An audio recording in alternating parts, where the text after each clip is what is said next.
नमो बुद्धाय साथियों, समस्त धम्म प्रिय बंधुओं, समस्त बुद्ध को अपना आदर्श मानने वाले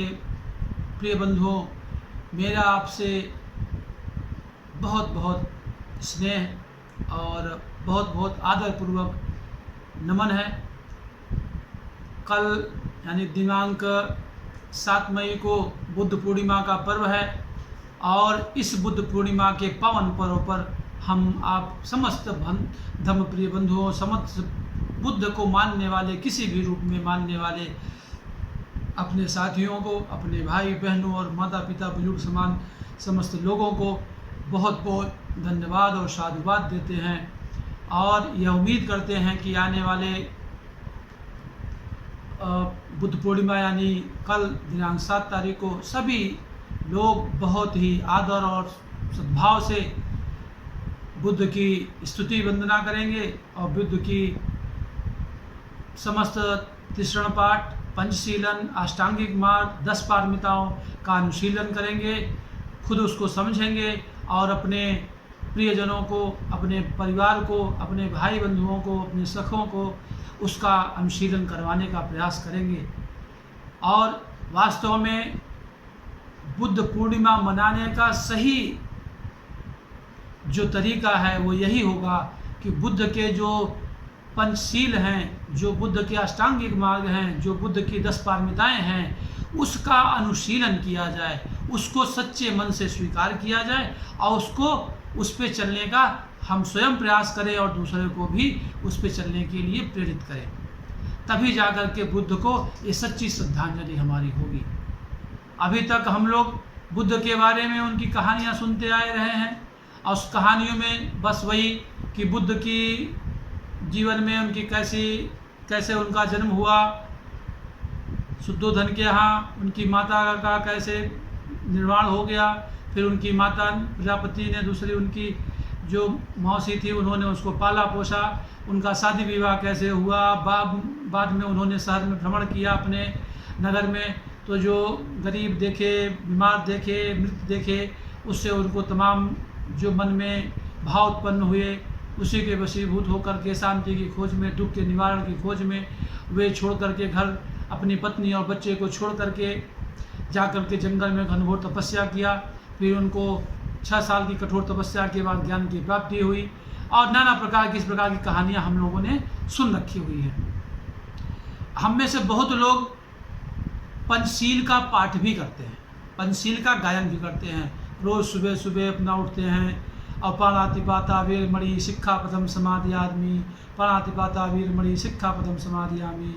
अदिन्नदाना वीरमणि शिक्षापदम समाधियामि, मूसावादा वीरमणि यदिन शिक्षापदम समाधियामि,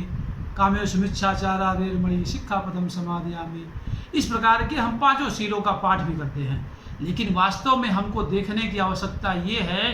कि हम उन 5 शीलों का अनुशीलन कितना करते हैं या अष्टांगिक मार्ग का पालन कितना करते हैं, कितना अपने जीवन में अष्टांगिक मार्ग के हिसाब से अपने जीवन को बनाए रखते हैं, चलने का प्रयास करते हैं। ये सच्चा प्रयास होगा और सच्ची श्रद्धांजलि होगी। सच्ची बुद्ध की अगर पूजा कही जाए तो यही पूजा होगी कि बुद्ध के द्वारा सुझाए गए मार्ग पर हम चलें और दूसरों को भी चलाने का प्रयास करें। हम पंचशीलों का अनुशीलन करें, अष्टांगिक मार्ग का पालन करें, 10 पारमिताओं के हिसाब से जीवन को ढालने का प्रयास करें। यही बुद्ध का सही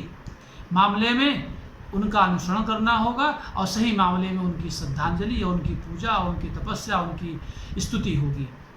अन्यथा अगर हम लोग भी वही बुद्ध की प्रतिमा रख करके, 5 दीपक जला करके, मोमबत्तियाँ जला करके, फूल चढ़ा करके, उनके बारे में चर्चा करके कि वो बुद्ध कब पैदा हुए, कब मृत हो गए, कैसे कैसे किया, कैसे कैसे उनका विवाह हुआ, कैसे उन्होंने लक्ष्य भेदा, कैसे उन्होंने तपस्या करी, सारी चर्चा कर लेंगे। लेकिन अगर हम पंचशील का, अष्टांगिक मार्ग का, 10 पारमिताओं का अनुशीलन, पालन, मनन नहीं करेंगे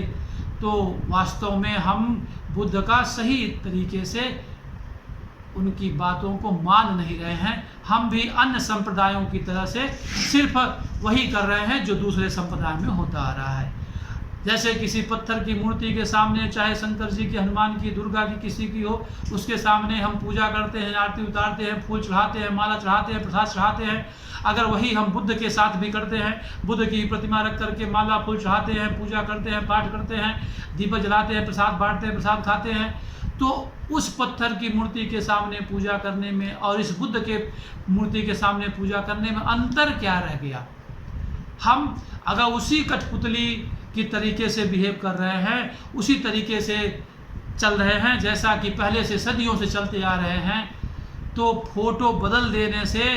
बुद्ध के विचार मन में नहीं आ जाएंगे, बुद्ध की शिक्षाएं नहीं आ जाएंगी। बुद्ध की शिक्षाएं उसका अनुशीलन करने से, उसका मनन करने से और उसको दृढ़तापूर्वक मानने से और उसको मनवाने से आएंगी।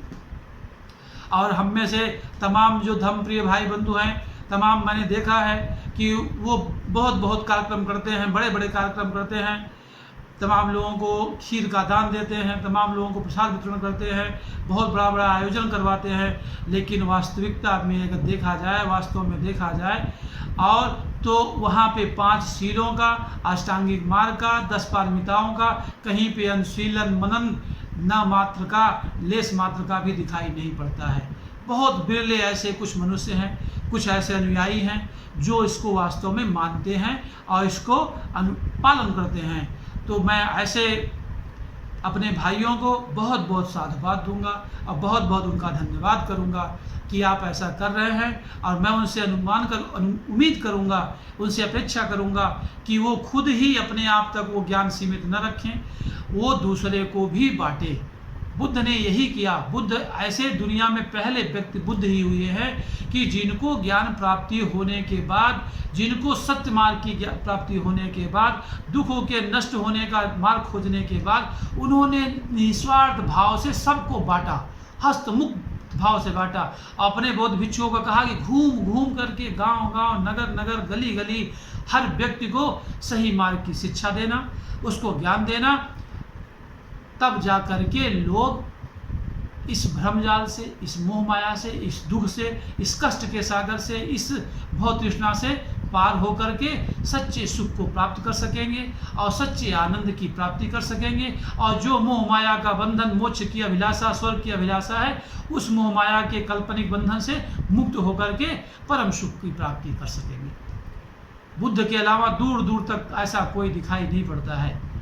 और बुद्ध के अलावा इतना कटु सत्य और इतना सीधी सरल बात में बात रखने वाला भी आपको बिरला ही कोई दिखता है। बाद के जितने तमाम लोग थे, उनकी ही शिक्षाओं का किसी न किसी रूप में देश विदेश में परिचय कराया, उसी का अनुसरण किया और करवाया। और ये एक भारत के लिए गौरव की बात भी है कि पूरी दुनिया में आज बहुत से ऐसे विकसित देश हैं जहाँ पे कि बुद्ध की शिक्षाएं या बुद्ध का जो उपदेश है, बुद्ध का जो धम्म है, वो अनुशीलित होता है, पालन किया जाता है। और पूरा वो देश कर्मवाद के सिद्धांत पे चलता है, न कि वो ईश्वर की काल्पनिक स्मृति के आधार पर, ईश्वर की कल्पना के आधार पर और सारा कुछ ईश्वर से प्राप्ति की लालसा के आधार पर चलता है, बल्कि वो कर्म के आधार पर उसको पाने का प्रयास करता है, अष्टांगिक मार्ग का पालन करता है, 10 पारमिताओं का पालन करता है, पंचशीलों का पालन करता है। इस प्रकार से तीनों का अनुशीलन करते हुए वो विकास के मार्ग पर निरंतर बढ़ता जाता है और पूरी दुनिया उसका लोहा मानती है। साथ ही ये भारत के लिए दुर्भाग्य की बात है कि जो ज्ञान का दीपक भारत ने दुनिया को दिया, जो जला के दिया, जो प्रकाश ज्ञान का दुनिया को दिखाया, उसी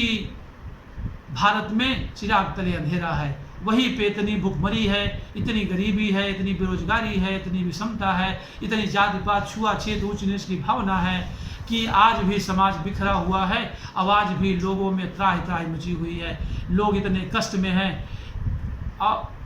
कि कोई उसका लेखा जोखा नहीं है। सारा जो संपत्ति है वो जा कर के कहीं ना कहीं अटक गया है। और बाकी तमाम कुछ % लोगों के पास जाके सारी संपत्ति रुक गई है और बाकी तमाम जो जन समुदाय है, बहुजन है, वो दुख और कष्ट में अपना जीवन व्यतीत कर रहा है। तो हमारे बुद्ध पूर्णिमा को मनाने का सही अर्थ में चरित्रार्थ तभी होगा कि हम बुद्ध की कही गई बातों का सच्चे मन से, सच्चे हृदय से अनुशीलन करें, पालन करें, और ये पालन करें ही नहीं, ज़्यादा से ज़्यादा तक लोगों को इस बात को पहुँचाएँ, बुद्ध के सही ज्ञान को पहुँचाएँ, उसके सही मार्ग को बताएँ, उनको पंचशील के बारे में बताएँ, उनको 10 पारमिताओं के बारे में बताएँ, उनको